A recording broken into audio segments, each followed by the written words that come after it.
আসসালামু আলাইকুম আপুরা ভাইয়ারা। আবারও চলে আসলাম আমার একটা ব্র্যান্ড নিউ ব্লগ নিয়ে।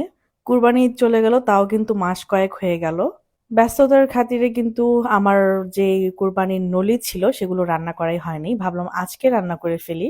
মেয়ে মানুষ হয়ে জন্মিয়েছি, কত ধরনের কাজ করতে হবে সংসার জীবনে, ক্লান্ত হলে চলবেই না। তাই তো হাসতে হাসতে সংসারের সব কাজ করে নিচ্ছি। অনেকের কাছে আমার এই ডাবল ডোরের ফ্রিজটা অনেক বেশি পছন্দের, তাই আমার ব্লগে সবসময় আমি ডাবল ডোরের ফ্রিজটা রাখার চেষ্টা করি। আমি কিন্তু এখন পাটায় পুতায় মশলা বাটবো। অনেকে তো আবার বিশ্বাসই করতে পারে না যে আমি রান্না করতে পারি, আর পাটায় বাটা মশলা তো এটা মানে ভাবাই যায় না। না না না না না না না, যে কিন্তু রাধে সে কিন্তু চুলও বাঁধে। আলহামদুলিল্লাহ, সব কাজে এক্সপার্ট, সবকিছু পারি ইনশাল্লাহ। কাঁচামরিচ বাটতে বাটতে দেখি গরম পানি হয়ে গেছে, তো নলিগুলোকে একটু গরম পানি দিয়ে ধুয়ে নেওয়ার জন্য কিন্তু সুন্দরভাবে গরম পানিগুলো নলিতে ঢেলে দিলাম। তারপর আস্তে আস্তে করে খুব সুন্দর করে লোম আছে কিনা বা ময়লা আছে কিনা এগুলো সবকিছু ধুয়ে ফ্রেশ ভাবে তুলে নিতে হবে আরেকটা পাত্রে। আগেই বলে দিই, আমি কিন্তু রান্না শিখাচ্ছি না, কিন্তু আমি কিভাবে খাই সেটা আপনাদেরকে দেখাচ্ছি। এখন বড় বড় দুটো রসুন আমি ছেঁচে নিচ্ছি, আর কিছু কাঁচামরিচ কিন্তু হালকা আধা বাটা করে নিয়েছি। এক একটা রান্নার ভিতরে এক একভাবে মশলা দিতে হয়। আমার কাছে রান্না করাটা মনে হয় একটা শিল্পের মতো। আমি মনে করি যত সুন্দর করে কাটবো বাটবো রান্নাটা ততই সুন্দর হবে। আদা রসুন বের করতে আসলাম। আমি কিন্তু এই বক্সটাতে মানে এই বোতলটার ভিতরে 1 বোতল আদা রসুন বেটে রাখি। এখানে প্রায় 1 কেজি মতো আদা রসুন জায়গা নেয়। এখন আমি প্রসেস শুরু করলাম। প্রথমে নলিগুলো দিয়ে দিচ্ছি আমার প্রেসার কুকারের ভিতরে। তারপর দিয়ে দিচ্ছি ছেঁচে রাখা রসুন এবং কাঁচামরিচ।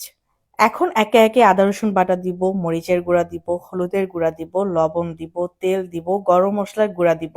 নলির মাঝে সবসময় চেষ্টা করবেন গরম মশলাটা গুঁড়া করে দেওয়ার জন্য, কারণ নলিতে আস্তে আস্তে গরম মশলা ভালো লাগে না। আমি আলাদাভাবে গরম পানি করে নিয়েছি, পরিমাণ মতো গরম পানি দিয়ে দিচ্ছি। নলিটা বিশেষ করে প্রেসার কুকারে রান্না করলেই ভালো, কারণ যাতে খুব সুন্দরভাবে সিদ্ধ হয়ে যায়, সময়টাও কম লাগে। সব ধরনের মশলা দিয়ে আমি কিন্তু ঢাকনাটা দিয়ে চুলার পাওয়ারটা বাড়িয়ে দিব। সংসারে কাজ করতে যখন খুব ক্লান্ত লাগে তখন আমি কাজ করি আর হাসি, তখন আমার কাছে খুবই ভালো লাগে। এদিকে রান্না করতে এসে দেখি ঝুম বৃষ্টি হচ্ছে বাহিরে। এরকম বৃষ্টির দিনে কিন্তু এই খাবারটা একেবারে জমেই যায়। কি সুন্দর আল্লাহর সৃষ্টি, ঠিক না? বৃষ্টি দেখলে মানুষের মনটা ভালো হয়ে যায়। আমি তো বারবার রান্নাঘরে আসতেছি যে কখন নলিটা বাসি দিবে, বাসি দিবে, কতক্ষণ লাগবে। অনেক টাইম পার হয়ে যাচ্ছে, বাট এখনো বাসি দিচ্ছে না। আমার খুব টেনশন হচ্ছে যে এটা কি বাসি দিবেন আজকে। এর মধ্যেই বাসি দিয়ে ফেলেছে। বাহ! এই তো দেখেন রান্না কিন্তু একেবারেই শেষ। বাহ, কি সুন্দর হয়েছে দেখেন। গরুর নলি থেকে মাংসগুলো খুলে খুলে পড়ে গেছে। বাহ, কি সুন্দর হয়েছে। কিন্তু তারপরও আমার কাছে মনে হচ্ছে যে ঝোলটুকু আছে আমি একটু শুকিয়ে ফেলবো, এজন্য আমি কড়াইতে দিয়ে দিচ্ছি। দিয়ে ঝোলটা দিয়ে আমি আবার চুলার পাওয়ারটা দিয়ে ঝোলটাকে শুকিয়ে নিব, ব্যাস। খেতে আরো বেশি মজা লাগবে জানেন। হোটেলে কিংবা রেস্টুরেন্টে আমরা যে নলিগুলো খাই এগুলো কিন্তু এত তেল মশলা থাকে না, আর মজাও লাগে না, কিন্তু বাসায় রান্না করলে অনেক মজা লাগে। একটু তেল তেলা ভাব লাগছে, তাই সবকিছু মুছে ফেললাম। রান্নায় যদি কোনো ভুল থাকে অবশ্যই কমেন্টের মাধ্যমে আপুরা ভাইয়ারা জানিয়ে যাবেন। মাশাল্লাহ মাশাল্লাহ, কত সুন্দর রান্না হয়ে গেছে দেখেন। পানিটাও শুকিয়ে গেছে, গন্ধটা একেবারে পুরো ফ্ল্যাট ভরে গেছে। এখন কিছু পরোটা ভেজে নিব, কারণ নলি দিয়ে আমাদের পরোটা খাওয়ারই ইচ্ছা ছিল।